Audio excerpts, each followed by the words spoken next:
Medical palmistry کے ذریعے ہاتھ کی لکیروں سے پتہ چل جاتا ہے کہ یہ بندہ صاحب اولاد ہونے کے قابل ہے بھی یا نہیں۔ میڈیکل پامسٹری جو ہے یہ تقریباً بہت ساری بیماریوں کی تشخیص آپ کے ہاتھ کی لکیروں سے ہو جاتی ہے، پتہ چل جاتا ہے۔ ایک مریض ہمارے پاس آتا ہے، اب اگر اس کے اندر حکیم صاحب ہاتھ کی لکیروں سے کیسے کوئی جان سکتا ہے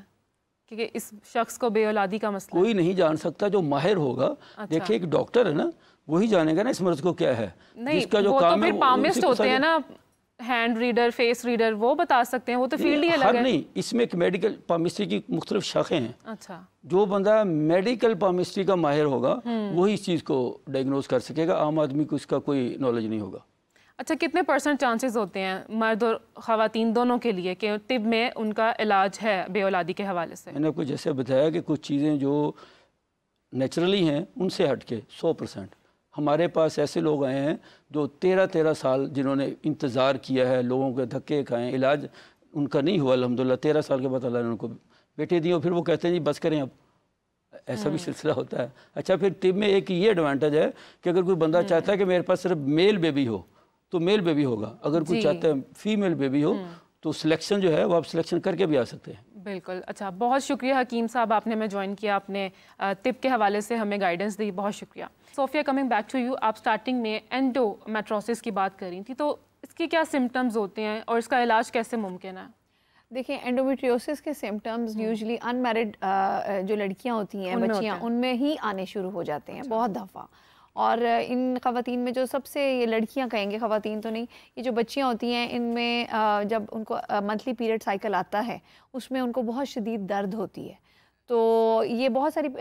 بچیاں ہمارے پاس کلینک آتی ہیں جن کو پیریڈ میں بہت سویر پین کا وہ شکار ہوتی ہیں، اور جب الٹرا ساؤنڈ کراتے ہیں تو اووریز میں سسٹس، اور خاص طور اس میں نا ایک خاص قسم کی سسٹس ہوتی ہیں جن کو چاکلیٹ سسٹ کہا جاتا ہے۔ اس چاکلیٹ سسٹ کے مسئلے کو میڈیکلی اینڈومیٹریوسس کہا جاتا ہے۔ تو اینڈومیٹریوسس بھی ایک بڑا ہی کامن مسئلہ ہے، جس طرح پی سی اوز کے بعد اگر میں کہوں کہ نیکسٹ کوئی کامن چیز ہے جو کہ ان میرڈ ایج سے اسٹارٹ ہو جاتی ہے، اڈولسنٹ سے 18، 19، 20، 25 کی رینج میں، وہ اینڈومیٹریوسس ہے۔ اور اینڈومیٹریوسس کے بھی آپ یقین کریں رابعہ، میرے پاس اتنے پیشنٹس آتے ہیں جو کہ پیریفری میں مختلف ڈاکٹر سے سرجری کراتے ہیں، اور اگر آپ دیکھیں یہ بات بڑی اہم ہے سوچنے والی کہ فرٹیلیٹی جو ہے نا وہ ہر ڈاکٹر اس کو نہیں سمجھتا۔ اب اکثر میری آپریشن تھیٹر میں میری سٹاف جو ہے نا وہ میرے ساتھ مذاق کرتی ہیں کہ ڈاکٹر صوفیہ کو نا اووریز اور ٹیوب سے بڑی محبت ہے، کیونکہ دیکھیں میرے لیے وہ بڑی اہم ہے، کیونکہ وہ ایک ایسے اعضاء ہیں جن سے ایک عورت کی اولاد ہوتی ہے۔ تو ہمارے پاس اتنے پیشنٹس اینڈومیٹریوسس کے آتے ہیں پیریفری سے سرجریز کرا کے، جس سائڈ کی سسٹ تھی وہ پوری کی پوری اووری ہی سرجنز نکال دیتے ہیں۔ تو یہ آپ لوگوں کی بڑی ذمہ داری ہے کہ آپ کسی بھی ہماری دیکھیں سوسائٹی میں عامل بابوں سے لے کر ہر قسم کے حکیم، ہومیوپیتھ جو کہ سرٹیفائڈ نہیں ہیں، ان کے پاس پیشنٹس جاتے ہیں، پیریفری میں ڈاکٹرز کویکس کے پاس جاتے ہیں، اور اپنا بالکل کباڑا کر کے کئی دفعہ وہ ہمارے پاس پہنچتے ہیں، اور سیڈلی اس کے بعد ہم لوگ ان کا علاج نہیں کر پاتے ہیں، میڈیکلی ٹریٹمنٹ جی اپروف کیا جاتا ہے۔ تو اس میں دیکھیں اینڈومیٹریوسس کا نا ٹریٹمنٹ بڑا ہی اسپیسیفک ہے، اگر ضرورت ہے تو سرجیکل، ورنہ نان سرجیکلی اس کو کنٹرول کیا جائے میڈیسنز کے ذریعے ٹائملی، جب تک ایک فیمیل اپنی فیملی کمپلیٹ نہیں کر لیتی، کیونکہ عموماً پریگننسی کی جب ہوتی ہے خواتین کو۔ لیکن صوفیہ اس کے لیے تو ضروری ہے نا کہ لوگوں کو پتہ ہو کہ انہوں نے کس ڈاکٹر کے پاس جانا ہے۔ یوزلی جیسے میں ارلیئر آئی واز ٹاکنگ کہ ایکسیپٹنس نہیں ہے نا، پیرنٹس بھی اتنے بیکورڈ سوچ کے ہوتی ہیں، مائیں وہ نہیں ایکسیپٹ کرتی ہیں، عامل بابوں کے پاس چلے جائیں گے لیکن ڈاکٹر کے پاس ہی جانا، ابھی اس کی عمر ہی کیا ہے، شی از جسٹ 16، اور گائنیکالوجسٹ کے پاس لے کے جائیں گے اس کو، تو وہ ایکسیپٹنس نہیں ہے۔ تو دیکھیں یہ آپ نے بڑا اچھا کیا کہ یہ ٹاپک آپ نے اس طرح کے فیمیل ریلیٹڈ ٹاپکس آج کل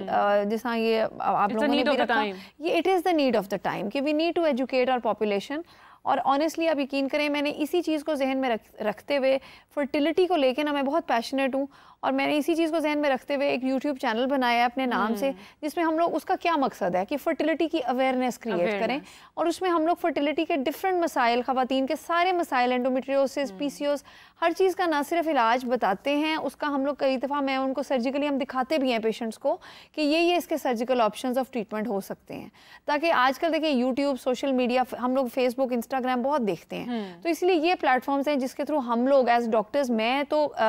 ریچ آؤٹ کرتی ہوں، اور آپ لوگ بھی آنیسٹلی میں آپ کو بتاؤں یہ ایک صدقہ جاریہ ہے کہ ہم لوگ اس کے بارے میں بہت بات کریں، اور گھر بیٹھے ہوئے فیمیلز کو اس کے بارے میں ایجوکیٹ کریں کہ کیا مسئلہ ہو سکتا ہے اور اس کو آپ نے کس طرح حل کرنا ہے۔ اویئرنیس بہت ضروری ہے اس حوالے سے کھل کر بات کرنے کے لیے۔ اسی کے ساتھ ہم بڑھتے ہیں اپنے نیکسٹ سیگمنٹ کی طرف، وچ از اے ہاراسکوپ سیگمنٹ۔